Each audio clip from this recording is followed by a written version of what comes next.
Khalifa Sall, leader historique de la coalition bii di taxawu Sénégal ak Barthélémy Diaz nekkoon ancien maire de Dakar et longtemps considéré comme son dauphin jamono ji nag jot nañu mettre fin à leur compagnonnage politique de plusieurs années.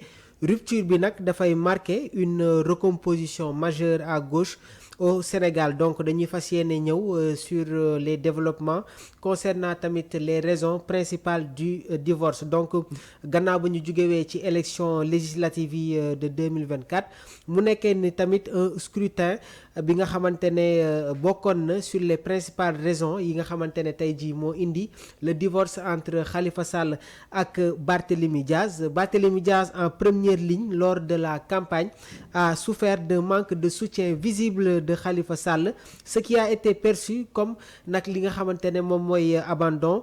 Barthélémy Diaz moom tamit gannaaw ba mu amee ñaari défaite yu metti ñaari défaite yi nga xamante ne tey jii indil na ko un impact sur son plan politique gannaaw ba mu perdre son siège de député ak li nga xamante ne moom mooy la mairie de Dakar. Loolu fragiliser na li nga xamante ne nag moom mooy sa position politique. Gestion interne de Taxawu Sénégal, Barthélémy Diaz day reprocher Khalifa Sall de ne jamais lui avoir confié de réelles responsabilités de leadership au sein de la coalition. Malgré ses demandes répétées, ce sentiment d'exclusion et de non-reconnaissance loolu jot na alimenter une frustration profonde. Conflit lors des investitures législatives. Barthélémy Diaz jotoon na sax accusé d'avoir écarté les proches de Khalifa Sall pour placer ses alliés, provoquant tamit li nga xamante ne moom mooy des départs et tensions internes. Certains responsables de Taxawu dañuy accuser Barthélémy Diaz d'avoir disloqué le parti avant de partir. Donc Barthélémy Diaz dañ ko doon accusé d'avoir écarté les proches de Khalifa Sall pour placer li nga xamante ne nag moom mooy ses alliés. Tentative de réconciliation. Khalifa Sall jot na tenté à plusieurs reprises de retenir Barthélémy Diaz, mais ce dernier est resté ferme dans sa décision de créer li nga xamante ne nag moom mooy sa propre structure politique et de poursuivre sa carrière en solo. Déroulement et officialisation. Barthélémy Diaz ñu bëri nee nañ jot na annoncé Khalifa Sall son désir de quitter Taxawu Sénégal depuis plus de 6 mois. La séparation a été annoncée officiellement lors d'une réunion de restructuration de Taxawu Sénégal début mai 2025. Barthélémy Diaz a déjà ouvert sa permanence politique avec sa secrétaire, signe concret de son émancipation. Donc Khalifa Sall moom tamit mi ngi wax ci bile séparation à l'amiable, même si les tensions étaient palpables en coulisses. Quelles sont les conséquences politiques? Barthélémy Diaz jamono ji nag jot na lancé li nga xamante ne moom mooy sa carrière en solo,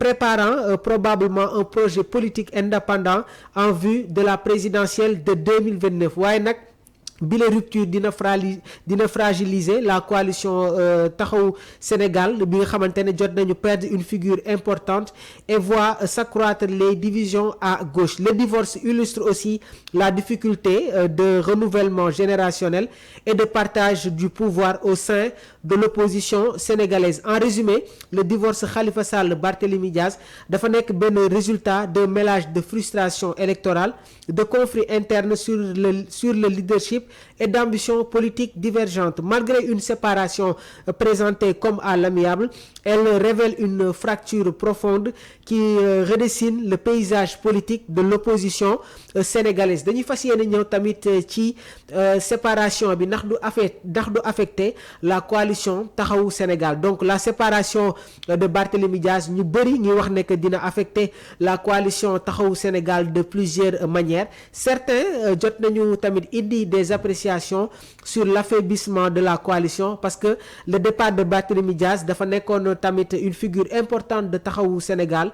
Loolu mun na nekk tamit circonstance buy affaiblir li nga xamante ne moom mooy la coalition, car il emporte avec lui une partie de ses partisans et de son influence politique.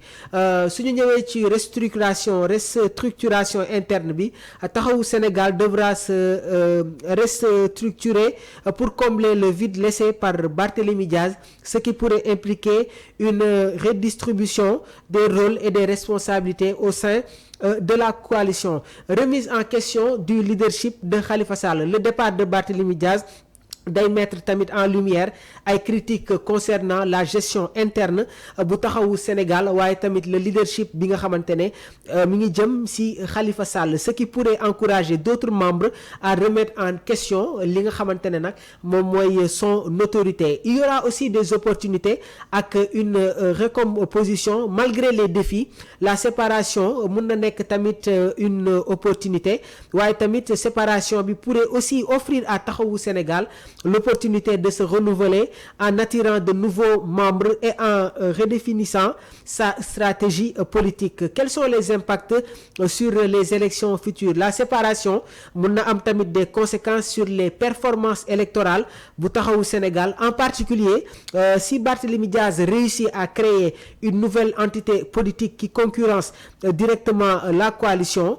Loolu tamit mun na nekk tamit impact boo xamante ne mun na laal la coalition taxawu. En résumé, le départ de Barthélémy Diaz dafay représenter un défi majeur pour taxawu Sénégal waaye tamit dafay nekk une opportunité de se réinventer waaye tamit redéfiniraat li nga xamante ne nag moom mooy seen avenir politique. Donc mu nekkoon ni tamit information bi nga xamante ne toppal nañ leen ko. Donc Khalifa Sall, leader historique de la coalition taxawu Sénégal, ak Barthélémy Diaz bi nga xamante ne moom moo nekkoon ancien maire de Dakar et longtemps considéré comme son dauphin, mettre fin à leur compagnonnage politique de plusieurs années. Rupture bi nag day marquer une recomposition majeure à gauche ci langum politique bu Sénégal. Jërë ngeen jëf.